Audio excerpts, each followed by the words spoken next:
And welcome back to another video, everybody. Welcome back to the channel.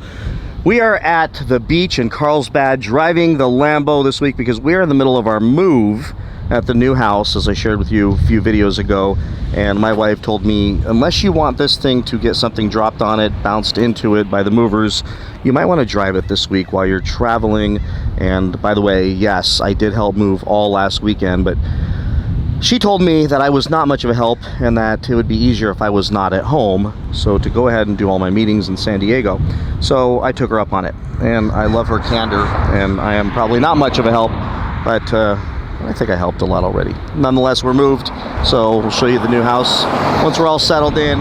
But we are in Carlsbad, California today, and today I want to talk to you all about the dealer trap. The dealer trap at the Dodge dealers that we all have, at least for sure I have, found myself stuck in the middle of and being completely lied to on a perpetual basis over and over again through the entire process. I was calling it the lie train, the series of 8 or 10 different lies that start from the second we see our first Dodge ad all the way to the final, sometimes completion of the transaction and taking delivery of the car. And with my last video approaching 250,000 views, thank you very much, where the dealer, I gave the dealership, Napleton's, an opportunity to do the right thing, and they chose not to. They chose to take the low road and not honor the price that they offered on their website, the sale price, not MSRP, the sale price, and give me the runaround and tell me I had to bid on the King Daytona. And those of you who think I wouldn't have bought that car, you're wrong. I would have bought that car. I love the King Daytona. I love the Charger. I would have probably sold my Swinger to get that thing. What the hell? To have a red-eye jailbreak at MSRP? Can't lose. Why wouldn't I have bought it? Of course I would have. But they weren't selling it. So, and I pretty much knew that when I called, because these dealers are becoming extremely predictable.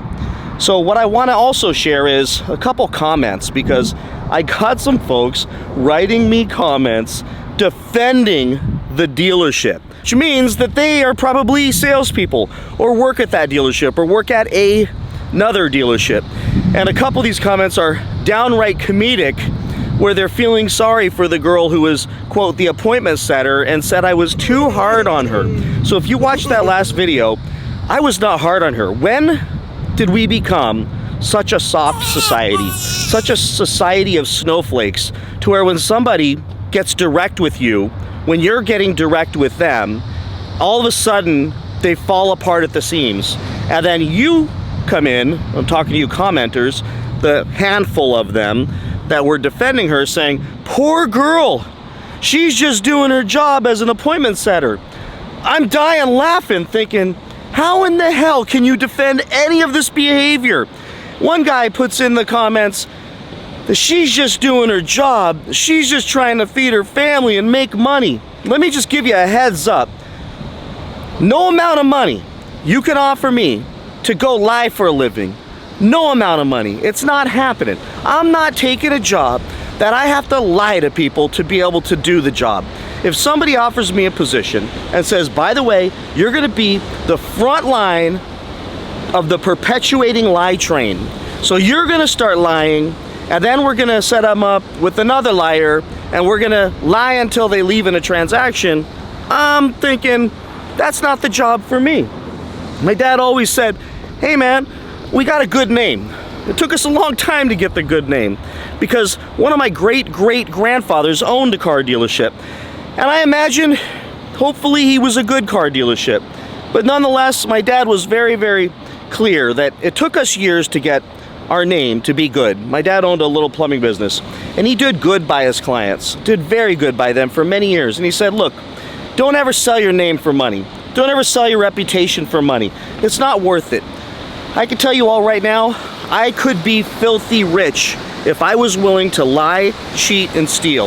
If I was willing to break rules, lie to people's faces, way over promise and way under deliver, I could make so much money. For one major reason, is I am really, really good at being persuasive. I'm really, really good at talking people into doing things. But I've decided to use that superpower for good, not evil. Meaning I will be frank and upfront with people to my own detriment financially. I'm not going to lead someone down a primrose path that I know likely won't happen. Partly because they won't do the work for them to achieve what I want to see them achieve. So I'm not going to promise them something that they need to frankly promise themselves. So those comments were downright comedic. How could you support somebody who takes a job, and the primary expectation is you lead the conversation with lies? I can tell you right now, I wouldn't. And defending her, she has to get up every single morning and go to work and start lying from the second she turns the telephone on till the end of the day, and go to bed at night feeling comfortable that she lied. And she lied to many, many people, and in many cases just people who just simply wanted to buy a car. Sometimes basic transportation. Sometimes they wanted to buy their dream car and they were excited about it until they got on the call. Also, some people said that she was an appointment setter and couldn't make any decisions anyways. If you think I didn't know that she was an appointment setter, then you're as naive as I think you are, because I knew she was an appointment setter. I understand the funnel. It's called the sales funnel. Starts with a bunch of advertisements, leads into a trap on the phone. They try to get you in for an appointment. They get you in for the appointment, and then the sales begins really, really hard to get you to buy that thing that they're selling. But she answered the phone that she was in sales, meaning the first lie, the very first lie that came out of her mouth was, "This is Robin in sales."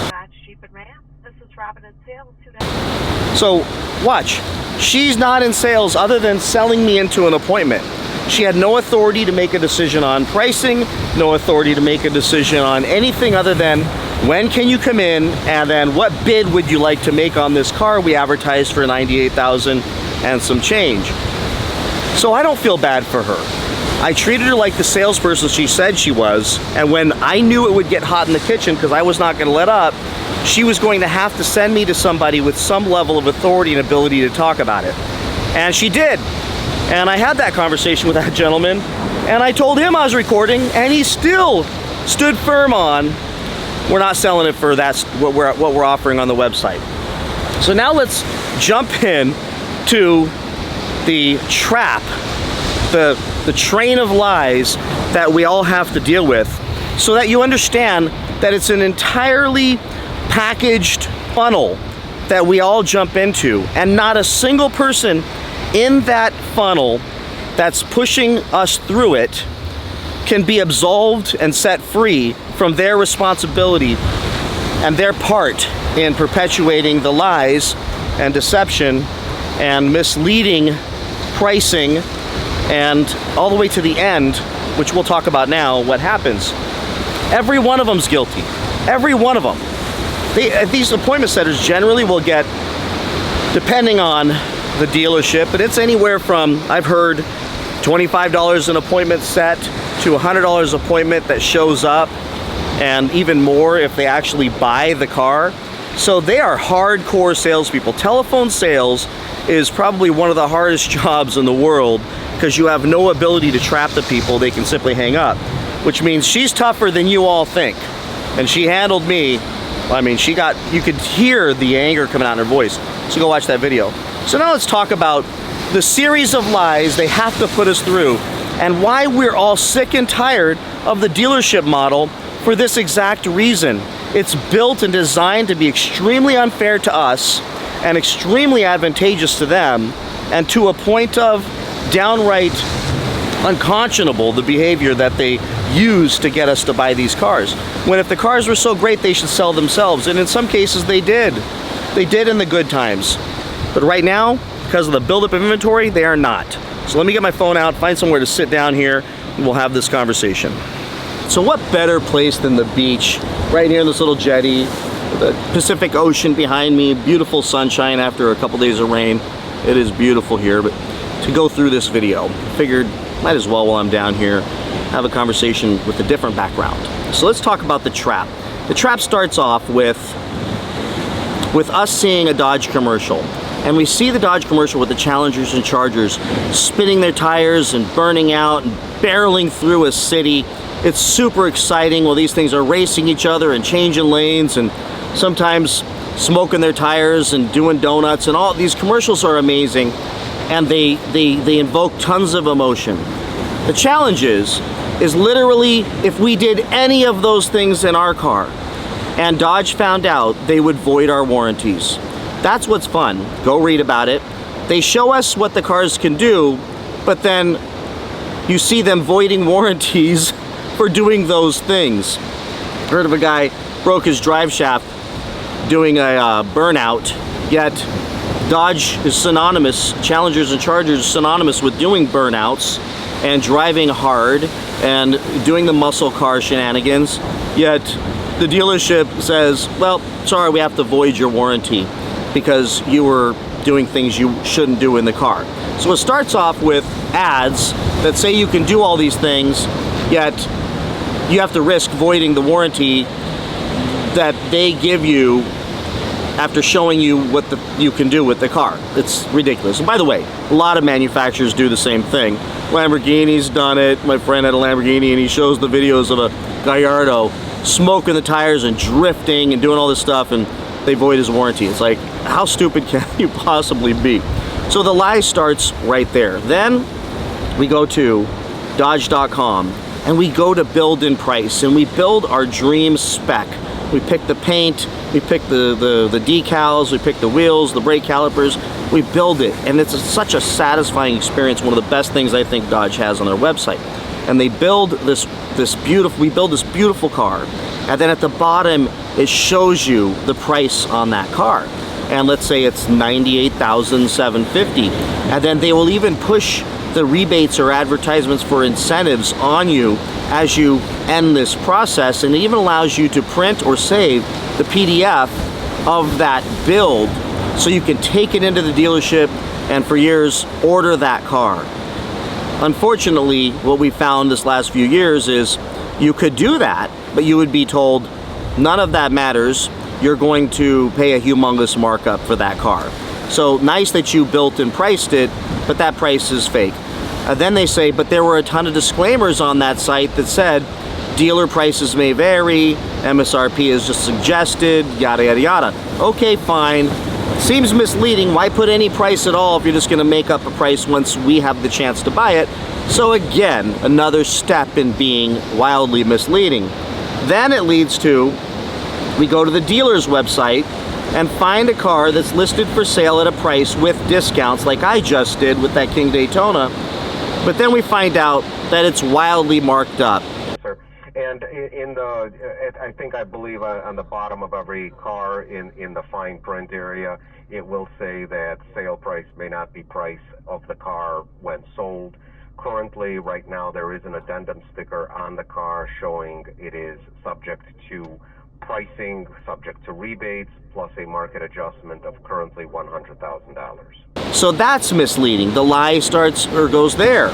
So then we call and we get an appointment setter who perpetuates that lie, like just happened to me in the last video, and where some people felt sorry for her that I was tough on her, which, go watch the video, it wasn't tough at all. If you think that's tough, like, oh my gosh, just don't leave the house.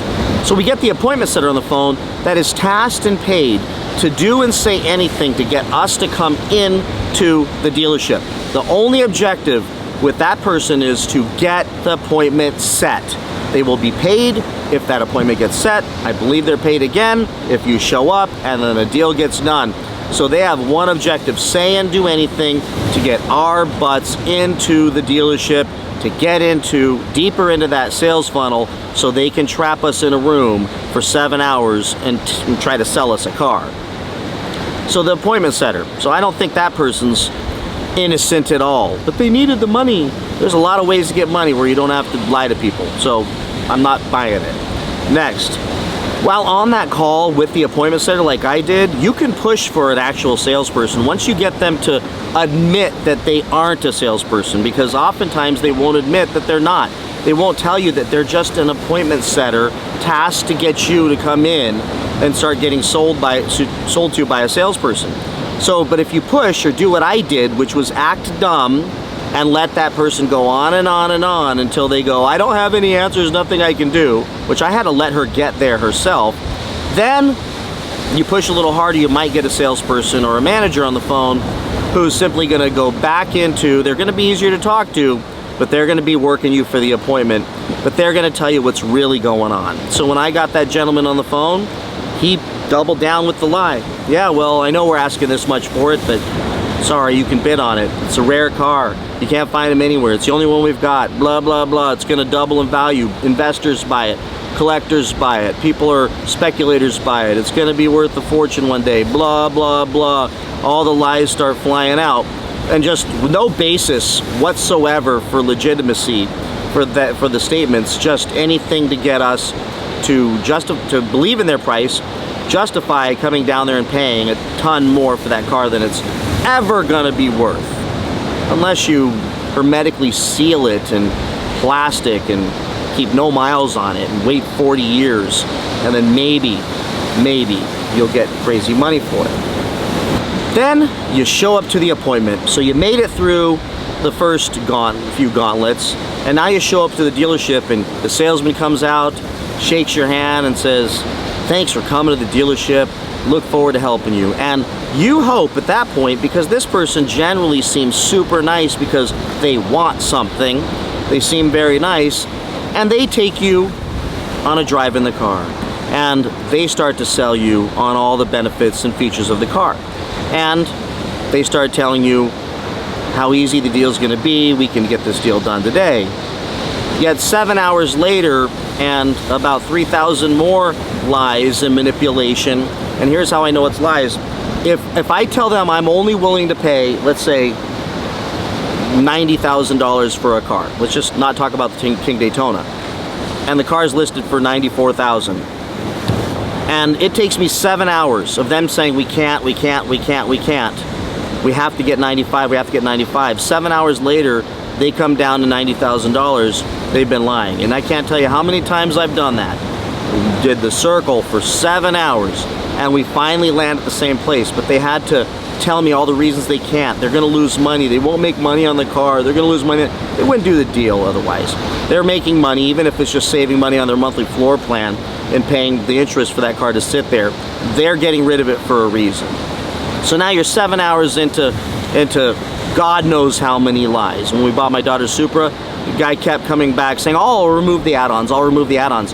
He'd come back and then remove some of the add-ons, and some were still on there, trying to slip them by. Or he would remove some of the add-ons and then stick on an admin fee that wasn't even on there at the beginning. It was insane. It was just so deceptive that we finally walked out of the dealership in anger and went and bought one from a used car dealership with 4,000 miles on it and didn't have to pay any of that junk. Then, if you have a trade-in, they get the used car manager to come out, they take the keys to your car, and I've had this happen, they make the car disappear and make your keys disappear, and they go back there to inspect that car, when really all they did is put the VIN in, a machine, and it came back and said what wholesale prices are going for. I can tell you these car guys, these used car managers know a car. They can look at a car driving down the street and say if it's got this many miles on it, it's worth this much. But they play the, whoa, we have to do our research and really look up to see what your used Dodge Charger's worth and on the secondary market, and boy, it's got 20,000 miles, so boy, we can't sell it here, it's a lot of miles, we're gonna have to auction it. And then it shows up on their lot a few weeks later. But these are the same people now that were telling you that when you bought the car that it's gonna go up in value, it's gonna hold its value, it's worth every penny, you need to pay a markup, yada, yada, yada. And now you're there trading it in, they're telling you it's worth nothing, it's worth crap, it's crashed in value, used car values are going in the toilet. Now they're a whole different speech from this used car manager, or maybe they're filtering it through your salesperson or another manager there. Bottom line is the car they told you was gonna hold its value all of a sudden is not holding its value and it's worthless and the market's horrible and crap and blah, blah, blah. But you need to pay way more for their car. So now more deception and more lies. And then we get to what I believe is the last one, which is you finally arrive at a deal. You walk into finance to sign all the papers. 7-8 hours later,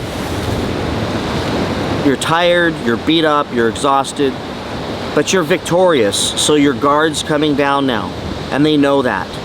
They even make you wait sometimes, like I had to in the last Dodge dealership, wait 10 minutes in the break room, and they give you some coffee, and they sometimes have some donuts. And then they come out and call you like you're in a doctor's office, and you're so excited because you're rounding the corner of getting the keys to your new car. And they understand the psychology behind that. You go into the finance office, and there's a guy there that's even nicer than everybody, and he's not the guy that you're mad at now. He's the guy that's like wrapping the deal up, and he starts to try to sell you a bunch of stuff and tell you that if you don't get it, this is going to happen, that's going to happen. If you don't put this door edge guards, if you don't get the extended warranty, you're going to be screwed. If you don't buy the pre-services, if you don't get the silage jet and the interior protection and blah blah blah. And they even have the analogy, it's only cost you an extra 59 cents in your payment. They even play the game with, well, what if I can get it for you for only $5 more on your payment every single month, because they adjust your interest rate because they had marked up your interest rate so much in the 7 hours of negotiations. They left room to sell you a warranty and only raise your payment by $12 or $15, which they know you're going to say yes to because it's only a pizza a month. It's only a cup of coffee a day.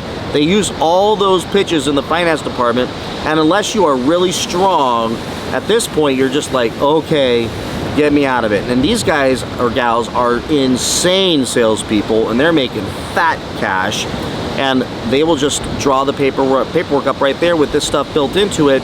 And gap insurance, which, by the way, if you don't get, you're screwed if you overpaid for the car. So then they tell you that, but remember, it's always marked way up. Like the extended warranties you don't need, but they'll mark that thing up by 100%. And if you say no enough times, suddenly they'll come down to 30% of the price that they told you it was. And then that's basically admitting, okay, I've been lying to you for the last 20 minutes. I'll give it to you for that price because you have a nice face. I mean, whatever their reasoning is, it's ridiculous. So this is the funnel. This is the lies. It's a lie train. It's a trap. It's a mouse trap that you get trapped, that we all get trapped into, and none of the people in the process absolutely are free of blame. From I'm sorry to say this, but from Dodge the manufacturer, who raises their MSR, their invoice prices on the dealers, to the dealers then not honoring the MSRP prices and adding other stuff on, to the $5,000 in window tint I saw and I proved to you in other videos that were added to the addendum stickers in the dealerships, the misleading websites, the salesperson, the used car guy that's offering you nothing for your car, all the way through the process. And for sure, that appointment person ain't innocent. They are all working in concert together to fleece us out of our money. And for that reason, the model is broken. And there are some dealers out there, and I will absolutely say this, that are honest, but they're few and far between.